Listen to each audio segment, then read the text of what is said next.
no he visto ningún caso así, sí he visto casos muy interesantes de arrestos ciudadanos, por ejemplo, en casos de violación sexual, donde estos motocarristas, no puedo decir estos motocarristas, sino estos imputados, o un imputado lleva a una chiquilla que le toma un taxi y la lleva a otro sitio, pues, ¿no? La lleva y la chica la amenaza, la baja y la viola. Y cuando se está produciendo esa violación, aparece una patrulla de seguridad ciudadana, ¿no? Ellos también hacen arrestos ciudadanos, porque no están autorizados a arrestar de otra forma. Entonces, los ciudadanos que transcurren, también he visto casos, el carro justo los había llevado dos chicos a una playa, y ahí en la playa las han dejado, a una de ellas, y la otra pudo hacer auxilio cuando pasaron carros de personas, un automóvil de ciudadanos, quienes se detuvieron y arrestaron a los imputados y los llevaron hasta la comisaría.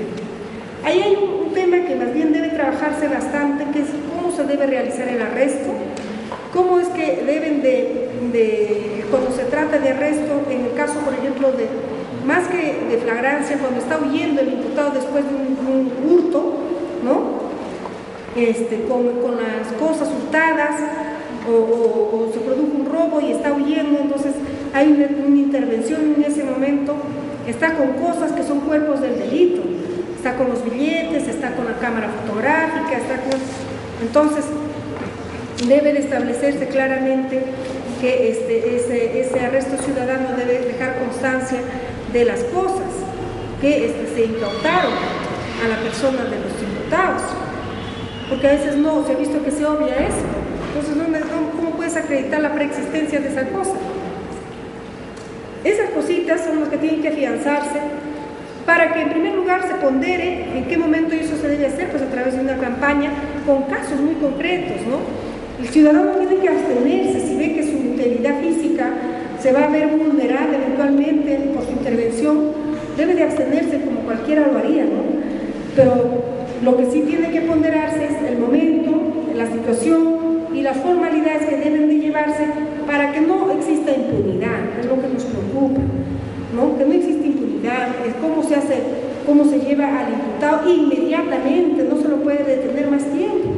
Inmediatamente la policía debe levantar el acta, debe firmarla, quien arrestó, debe de escribirse las cosas que se encontraron en la persona, que puede estar en poder o no de quien arrestó, todo esto, ¿no? Eso es lo que vemos en ese sentido. ¿La otra pregunta cuál era? Hemos hecho una investigación sobre la celeridad procesal y el sistema oral de audiencias, y sí hay un problema que ahora ya se está superando en Huaura, ¿no? Porque a nosotros nadie nos enseñó cómo trabajar, ¿ya? Por lo tanto, pues tenemos derecho a equivocarnos, pero ese mismo derecho no van a tener ustedes. Porque ustedes tienen que aprender de los errores ajenos y no pueden cometer los mismos errores que nosotros nos ha costado hasta entender en qué consistía. Ahora yo ya puedo hablar de un sistema oral de audiencias, ya está instalado ese sistema.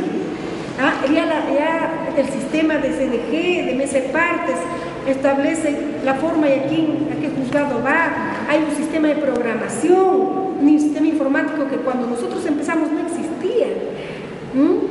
Con nuestra experiencia se estableció el sistema. Ahora, ¿qué pasaba? Cuando yo escribo que había que cada juzgado de la investigación preparatoria tiene que tener su propia sala de audiencias, y nosotros hasta el año pasado hemos tenido 3 juzgados con 2 salas de audiencia, porque empezamos con uno y después se creó otro y después otro, pero las salas no crecieron al mismo tiempo que los juzgados. Entonces resulta que 2 juzgados utilizaban las 2 salas de audiencias, o las reprogramaciones se hacían para los 3 juzgados en una mañana, por lo que yo entraba a una sala y salía para que entre el otro, y entre el otro salía y salía el otro en las 2 salas. Yo estaba en una hora en la audiencia en una sala, luego me pasaba a la otra sala y así. Entonces, qué distinto es ahora que cada juzgado tiene su propia sala. Entonces yo, fíjense que he hecho también experiencia, no puedo en las audiencias en forma indiscriminada y vienen los requerimientos. Una mañana, 8:20, requerimiento de control de acusación. 9 de la mañana, requerimiento de terminación anticipada. 10 de la mañana, tercero civil. 11 de la mañana, terminación anticipada. 12 del día, control de la acusación. Por favor, ya cuánto tiempo hemos estado en eso y significaba un cansancio mental para el juez terrible, porque tenías que cambiarte de chip. Ya. Y el tiempo que demora una audiencia con otra es distinto. Es muy distinto. Yo podría hacer un control de ejecución de la sentencia en 10 minutos. Si usted quiere decir, sí, ahí, resuelvo. Un control de plazo en un ratito. Y tenía todavía un tiempo laxo para entrar a hacer otra audiencia que era un control de acusación que me tomaba más tiempo de duración que el programado. Entonces, ¿ahora qué hacemos? Con esta sala ya, para el primer juzgado de investigación preparatoria, hacemos la programación. Lunes, controles. Martes, sobreseimientos. Miércoles, terminaciones anticipadas. Jueves, medidas coercitivas y otros. Viernes, control de ejecución de sentencia. Oye usted, qué bonito. Porque yo entro y a veces me amargo cuando digo, ¿cómo? ¿Por qué? Pero doctor, usted programó. Ya es muy distinto que yo programe para el martes, que es de sobreseimientos, un control dentro de la misma audiencia o la continuación de un control, porque veo que hay espacio, ¿no? Eso yo lo hago desde mi propio la sala de audiencias. Pero la regla es que los asistentes jurisdiccionales programan las audiencias por tipo de requerimiento. Y los jueves, señor, ¿cómo era antes? Yo para las audiencias en la cárcel, resulta que me iba una mañana a la cárcel. Estaba ahí, hacía la audiencia y me regresaba a Guaura a hacer una audiencia en la sala y me volví a regresar a la tercera, al penal, para hacer la audiencia del penal.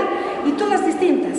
Y regresaba de nuevo a Guaura, oiga, pérdida de tiempo, chips múltiples que se cambiaban, el margen de error es mayor porque la oralidad también, pues, por la misma situación es mayor el margen de error.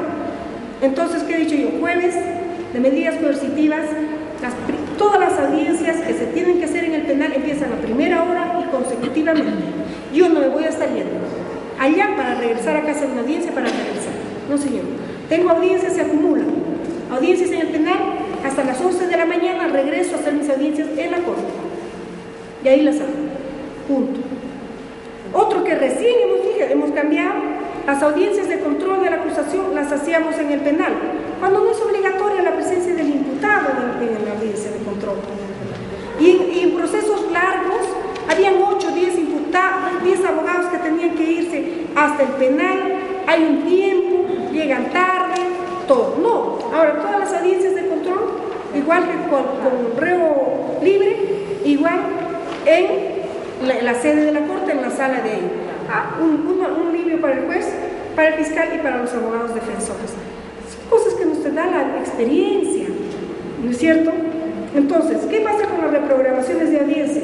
Antes se reprogramaban audiencias porque nosotros teníamos un afán cuando empezamos el primer año, muchos casos los mandábamos a juicio oral, ¿ya? Casos de delitos leves, omisión, conducción en estado de ebriedad, lesiones leves, el mismo estafa o apropiación ilícita, causas leves, las mandábamos a juicio. Y en el juicio la gente arreglaba. De acuerdo con la pena, sí, no hay juicio, pero ya se instaló un tribunal. Y pasábamos muchos procesos así.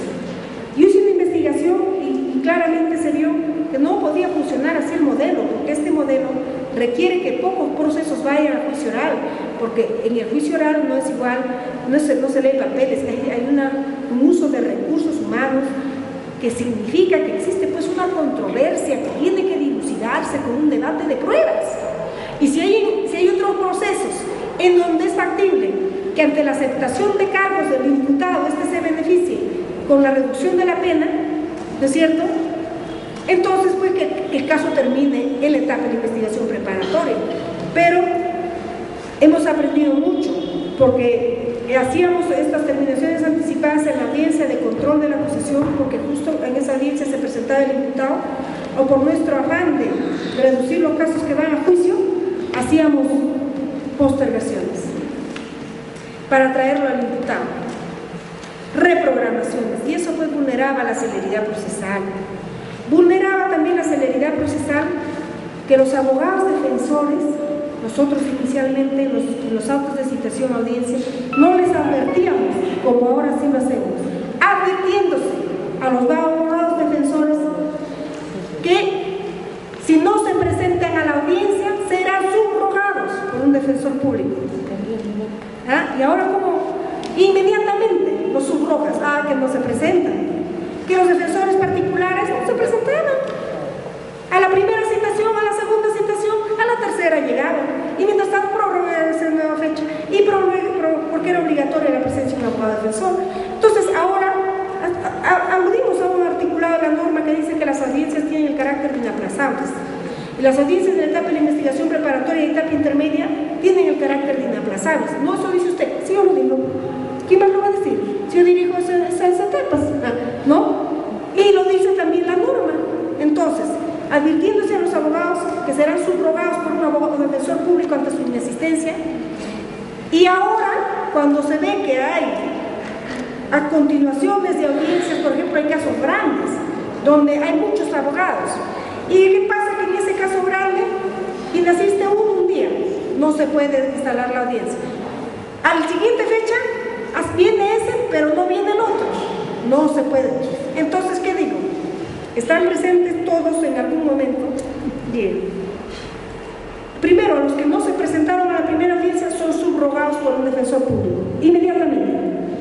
Y si sigue de haber continuación de audiencia, se dice, advirtiéndose a los abogados defensores que serán subrogados por un defensor público si por su responsabilidad se frustra la continuación de la audiencia y son susceptibles de sanción disciplinaria. Hasta ahí he multado a los abogados. ¿Por qué? Porque hay principios constitucionales que se vulneran por el aplazamiento de las audiencias, celeridad y economía procesal, plazo razonable. Y el juez tiene que tutelar los principios constitucionales y su respeto. Entonces, aquel que esté en un proceso tiene obligaciones. El imputado de someterse al procedimiento y al proceso y de acudir todas las veces que el juez lo llame. Y el abogado también. Si quiere litigar, pues sí ser el abogado de esa causa. Y si no lo hace en forma injustificada, usted observa una conducta maliciosa, lo sanciona. Porque es una parte. Pero en este caso la sanción está establecida en forma expresa para la audiencia de prisión preventiva para las partes procesales, fiscal y abogado. Pero nosotros en forma extensiva ahora las estamos aplicando para aquellos procesos en donde se observa pues una dilación, ¿no? Donde pues, estamos perjudicando, entonces también se hace extensivo. Estas cosas no están escritas. Yo he escrito algo, tengo que volver a actualizar todo ese tema porque ya varias cosas de lo que ya he escrito ya hemos superado. Pero esas cosas, ustedes no pueden cometerlas. Vamos a continuar escribiendo, pero aunque no escribamos, ya estamos siendo conscientes de ese tema y tengamos sobre todo claro el concepto. Proceso rápido, defensa de derechos. Hay que reivindicar nuestros derechos porque per se nos puede agraviar y si no decimos nada el que nos lo manda. Y es una regla de la vida. Entonces, en eso se tiene que estar.